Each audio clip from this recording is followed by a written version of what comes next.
Selamat pagi teman-teman dan dosen sekalian. Hari ini saya Samuel akan menjelaskan tentang brief company profile dari Facebook. Facebook Facebook mempunyai layanan sosial media yang diluncurkan pada bulan Februari 2004. Nah, kantor pusatnya itu ada di Menlo Park, California, Amerika Serikat. Didirikan oleh Mark Zuckerberg bersama Eduardo Safirin, Andrew M.C. Colum, Dustin Moskovitz, dan juga Chris Haggetts, yang merupakan teman-teman sesama mahasiswa Mark Zuckerberg di Universitas Harvard. Awal mulanya keanggotaan situs web Facebook itu hanya terbatas antar mahasiswa Harvard saja. Kemudian secara perlahan dibuka untuk mahasiswa di universitas lain juga, siswa-siswa high school, daripada akhirnya untuk setiap orang yang berusia minimal 13 tahun. Nah, di situ juga pada bulan Januari 2009 menempatkan Facebook sebagai jejaring sosial yang paling banyak digunakan di seluruh dunia. Pada bulan Mei 2011, Facebook sudah memiliki 138,9 juta pengunjung, dan pada September 2012 Facebook memiliki lebih dari 1 miliar pengguna aktif. Nah, pada bulan Maret 2012 Facebook meluncurkan App Center, sebuah toko daring yang menjual aplikasi yang terhubung dengan Facebook. Pada bulan April, Facebook membeli aplikasi Instagram dengan nilai US dollar 1 miliar. 17 Mei 2012 itu Facebook Inc. mengadakan penawaran umum perdana dengan harga saham US dollar 38 per lembar dan nilai perusahaan menjadi US dollar 104 miliar. Saat ini Mark Zuckerberg adalah founder yang merangkap sebagai chairman dan chief executive officer dari Facebook Inc. Dan pada tahun 2016 Mark Zuckerberg sebagai orang kelima terkaya di dunia oleh majalah Forbes. Sekian dari saya, akan dilanjut oleh teman-teman saya. Terima kasih. Perkenalkan, saya Stephen Lorenzo, dan sekarang saya akan menjelaskan tentang sejarah Facebook. Facebook adalah layanan jejaring sosial berkantor pusat di Menlo Park, California, Amerika Serikat yang diluncurkan pada Februari 2014. Facebook itu didirikan oleh Mark Zuckerberg bersama 6 temannya yang sesama mahasiswa Universitas Harvard, yaitu Eduardo Safirin, Andrew McCallum, Dustin Moskovitz, dan Chris Haggetts.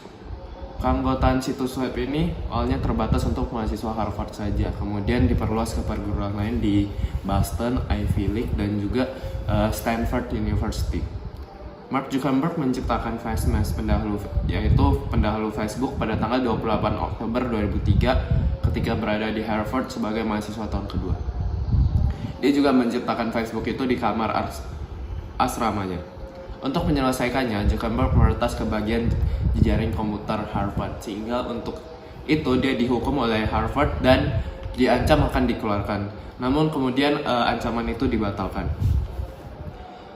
Kemudian pada semester berikutnya, Zuckerberg mulai menulis kode untuk situs web baru pada Januari 2004. Ia terinspirasi katanya oleh editorial The Harvard Crimson tentang insiden Fastmask. Pada 4 Februari 2004, Zuckerberg meluncurkan The Facebook yang awalnya berada di situs web thefacebook.com.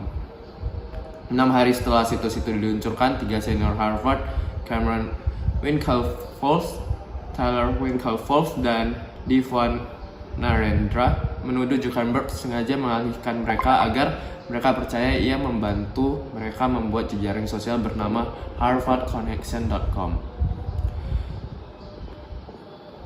Kemudian berlarut cerita sampai ke musim panas 2004. Pengusaha Sean Parker yang sering memberikan saran kepada Zuckerberg diangkat sebagai presiden perusahaan. Bulan Juni 2004, Facebook memindahkan pusat operasinya ke Palo Alto, California. Perusahaan ini menerima investasi pertamanya pada bulan itu dari pendiri pendamping PayPal, yaitu Peter Thiel. Kemudian pada 2012, Facebook mengakuisisi perusahaan muda Glance yang beroperasi di bidang penjelajahan sosial. Facebook ini mengadakan penawaran umum perdana pada tanggal 17 Mei 2012 dengan harga saham awal $38 per lembar sehingga nilai perusahaan mencapai $104 miliar. Nilai perusahaan umum baru terbesar sepanjang sejarah. Setelah IPO, Zuckerberg akan memperoleh 22% saham Facebook dan 50% hak suara. IPO ini berhasil menggalang 16 miliar dan menjadikan IPO ini yang terbesar ketiga dalam sejarah Amerika Serikat. Saham mulai diperdagangkan pada 18 Mei dan meski saham berusaha tetap berada di atas harga IPO sepanjang hari itu, jumlahnya mencetak rekor baru dalam hal volume perdagangan IPO. Kemudian beberapa hari setelah IPO, regulator dari US Securities and Exchange Commission mulai menyelidiki pelaksanaan IPO setelah klaim bahwa perkiraan pertumbuhan Facebook yang semakin lemah dan tidak diungkapkan kepada seluruh pemegang saham. Oke, di sini saya Kezia Lydia Anastasia ingin mempresentasikan mengenai STP. STP itu apa sih? STP itu adalah Segmenting, Targeting, and Positioning. Di sini saya ingin menjelaskan tentang STP dari Facebook. Oke, yang pertama segmen. Untuk segmen dari Facebook itu sendiri, aplikasi Facebook ini masuk ke segala umur. Semua kalangan bisa memakainya, tergantung bagaimana orang tersebut bisa mengaplikasikannya untuk memakai aplikasi ini. Oke, di sini Facebook itu yang pertama memang masuk ke dalam semua kalangan umur. Tapi berdasarkan research, di sini kebanyakan ya untuk sekarang ini segmennya dari Facebook itu untuk di dunia ini yaitu dari remaja hingga orang tua yang memakai, kira-kira di umur 13 tahun range-nya sampai 40 tahun. Karena Facebook ini juga berkaitan dengan Instagram dan berkaitan juga dengan aplikasi yang lainnya yang dapat bisa menghubungkan broadcast dan jejaring informasi yang lainnya. Dan di sini juga segmennya Facebook juga benar-benar fokus bagaimana Facebook bisa memasuki semua kalangan umur. Dan yang kedua, targetnya Facebook itu sebenarnya di kaum millennials, karena zaman sekarang ini kaum millennials ini benar-benar sangat terpapar banget untuk aplikasi-aplikasi yang ada. Untuk di dunia ini, Facebook untuk kita nih para remaja masih sangat dibutuhkan karena menghubungkan dari negara satu ke negara yang lain, ataupun bisa lewat aplikasi Facebook ini kita juga bisa chatting sama teman tanpa harus bertatap muka. Lalu di sini juga Facebook lebih menargetkan untuk pasarnya bisa mencapai itu di kaum millennials, untuk benar-benar meraih kaum millennials untuk memakai Facebook. Dan yang ketiga, yang terakhir, positioning. Positioning itu adalah image atau disebut citra. Citra dari Facebook ini sangatlah baik, dan untuk sekarang ini Facebook masih banyak digunakan. Jadi menurut saya untuk posisinya Facebook sekarang ini masih bagus, masih top, dan masih banyak orang yang pakai, apalagi di luar negeri, untuk menghubungkan misalnya kayak saya contohnya, untuk berhubungan dengan orang di luar negeri sana melalui aplikasi Facebook. Saya juga bisa membagikan informasi, foto, maupun hal-hal yang lainnya yang baik. Jadi STP dari Facebook adalah ini yang saya jelaskan, semoga bisa mengerti. Thank you. Saya Surya Ramadan, saya akan menjelaskan SWOT analisis dari Facebook. SWOT sendiri merupakan kepanjangan dari Strength, Weakness, Opportunity, dan Threat. Dan saya akan bahas lebih lanjut. Pertama-tama saya akan mulai dari Strength terlebih dahulu. Untuk segi strength-nya atau kekuatan, Facebook lebih mudah digunakan dibandingkan dengan jejaring sosial lainnya seperti Multiply dan Friendster, karena Facebook sendiri menargetkan tidak hanya kaum muda tapi juga kaum sampai menengah ke atas. Kelebihan dari teknologi juga dimiliki oleh Facebook karena Facebook ada tambahan menu chatting, dan selain itu banyak aplikasi Facebook yang kompatibel dengan handphone sehingga memudahkan pengguna atau usernya untuk membuka Facebook kapan aja dan di mana saja. Terus Facebook juga dinilai lebih ekonomis karena hanya membutuhkan bandwidth yang kecil dibandingkan dengan jejaring sosial lainnya. Jika dibuka dari handphone pun tidak memakan banyak pulsa seperti itu. Dan sebagai sarana yang sangat efektif juga Facebook bagi para politikus di negara maju maupun berkembang untuk beriklan dan berkampanye karena tidak membutuhkan biaya yang besar dan mendapat hasil yang maksimal juga gitu. Next, dari segi weakness-nya, karena Facebook dapat dilihat dan diakses oleh siapapun di seluruh dunia, maka hal ini kurang bagus bagi kondisi perpolitikan di suatu negara atau daerah, karena adanya isu politik baik mau positif maupun negatif dapat cepat tersebar ke penjuru dunia sehingga dapat mengganggu stabilitas juga untuk suatu negara atau daerah itu. Ada pula beberapa fitur-fitur Facebook yang kurang lengkap seperti user tidak dapat meletakkan dokumen-dokumen, contohnya software gratis dan ringan untuk di-download langsung oleh user lainnya. Adapun juga tampilan emoticon pada menu chatting juga hanya sederhana dan seperlunya saja sehingga tidak memuaskan user dalam berchatting. Di dalam segi opportunity-nya, banyak peluang bisnis di dalam Facebook membuat pengusaha pun dapat memanfaatkan jejaring ini untuk membuka usaha atau mengembangkan usahanya. Begitu juga dengan dunia politik, para politikus merupakan lahan yang sangat subur untuk mengembangkan dan melebarkan pengaruh mereka di dunia maya, yang akan berdampak di panggung perpolitikan nyata.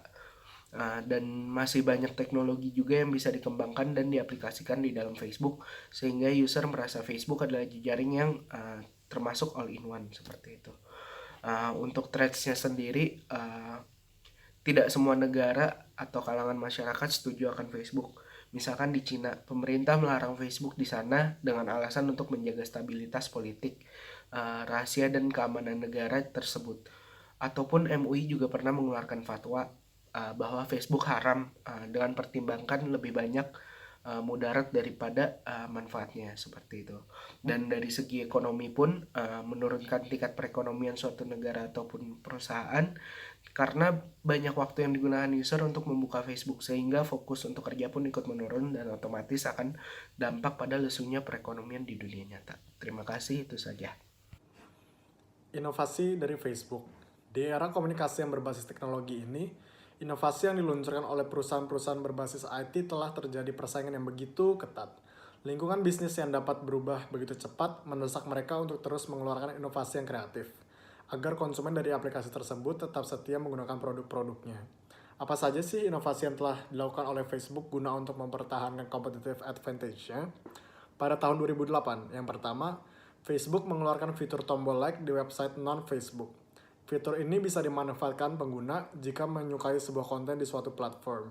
Fitur ini berhasil membuat Facebook semakin terkenal. Pada tahun 2010, like tersebut diperluas dan bisa ditambahkan ke situs web apapun. Hal ini berfungsi semacam plugin. Tombol like yang diberikan oleh para usernya di sebuah website akan menampilkan beberapa nama pengguna Facebook lain yang juga menyukai konten tersebut. Yang kedua, pada tahun 2011, Mark Zuckerberg sebagai CEO dari Facebook mengumumkan perubahan besar dalam sejarah Facebook. Di sana dia memperkenalkan fitur baru yang bernama Timeline. Timeline menampilkan semua informasi pengguna yang berisi foto yang diunggah, status yang dibuat, aplikasi yang dipakai, dan lain-lain. Fitur ini akan merangkum semua postingan yang pernah dilakukan pengguna di masa lalu hingga sekarang. Tentunya, hal ini merupakan salah satu inovasi terkreatif yang pernah dikeluarkan oleh perusahaan Facebook yang kemudian diikuti oleh perusahaan-perusahaan sosial media lainnya. Lalu yang ketiga, inovasi berikutnya yang dilakukan Facebook adalah inovasi di platform Instagram, yang dimana Instagram adalah anak perusahaan dari Facebook. Facebook mengumumkan peluncuran fitur video call di platform sosial berbagi foto dan video itu. Fitur video ini adalah bagian dari opsi pengiriman pesan melalui Instagram. Panggilan video ini memungkinkan penggunanya untuk mengobrol dengan satu orang atau beberapa orang secara bersamaan dalam kelompok yang kecil. Inovasi selanjutnya adalah inovasi yang diluncurkan pada tahun 2017 lalu, yaitu Facebook Spaces, atau merupakan platform berbasis teknologi virtual reality yang diluncurkan dalam berbentuk beta. Di fitur ini, pengguna bisa menciptakan avatar digitalnya dan berinteraksi dengan semua orang di seluruh dunia. Platform Horizon ini menjadi sebuah dunia baru bagi pengguna untuk bersosialisasi dengan pengguna lainnya, tanpa harus bertatap muka secara langsung. Horizon akan menjadi sebuah aplikasi VR di mana pengguna dapat bergaul dan mengobrol, serta bermain game satu sama lain. Para penghuni dunia Horizon ini dapat menjelajah ruang-ruang virtual menggunakan avatar kartun miliknya. Kabarnya, Horizon akan mulai diuji pada coba 2020 mendatang. Itu pun terbatas hanya pada sejumlah pengguna saja. Promosi dan marketing Facebook. Nah, di sini ada 3 poin, yaitu yang pertama, Facebook terhubung dengan berbagai sosial media, game, dan aplikasi di berbagai platform. Yang kedua, promosi dan marketing Facebook dengan membuat marketplace. Nah, yang ketiga, Facebook sebagai media marketing perusahaan besar. Poin pertama, Facebook terhubung dengan berbagai sosial media, game, dan aplikasi. Di sini di mana beberapa aplikasi ataupun platform membutuhkan login untuk dapat membuat akun baru. Nah, di sini di dalam, kalau misalnya orang nggak mau menggunakan akun baru, Facebook bisa menawarkan login dengan Facebook. Nah, dengan adanya orang dapat login dengan menggunakan akun Facebook, hal tersebut orang nggak perlu membuat susah-susah buat akun baru di setiap platform. Langsung terhubung aja dengan satu platformnya, itu platform dari si Facebook. Dengan ini memberikan kemudahan untuk banyak orang, sehingga orang menganggap kalau misalnya punya akun Facebook akan lebih mudah untuk terhubung dengan platform-platform lain. Nah, yang kedua, promosi dan marketing Facebook menggunakan dengan adanya mengadakan marketplace. Marketplace ini dalam Facebook ada beberapa marketplace. Untuk Facebook menyediakan marketplace untuk orang bisa buka toko di dalam aplikasi Facebook ini. Selain itu, Facebook juga menawarkan adanya ads atau iklan di berandanya. Dimana kalau misalnya kita lagi main Facebook, biasa di berandanya itu, contohnya di sini, itu biasanya suka ada ads, dimana kalau misalnya ads-nya kita pencet, itu tuh langsung menghubungkan ke produk yang dijual oleh perusahaan. Dan dengan adanya ini, Facebook jadi lebih mengundang orang pakainya aplikasi ini. Nah, yang ketiga, Facebook sebagai media marketing perusahaan besar. Di sini sebagian besar pengguna Facebook pasti udah pernah ngeliat kan Facebook Ads. Ketika menggunakan media sosial ini, Facebook sadar betul akan betapa banyaknya pengguna Facebook di dunia ini, tersebar di berbagai dunia. Sehingga dengan adanya media sosial ini mengadakan ads, Facebook sadar akan banyaknya penggunanya akan bertemu dengan perusahaan, dengan marketernya, sehingga ads ini menyambungkan hubungan customer dengan perusahaan. Demikian promosi dan marketing Facebook.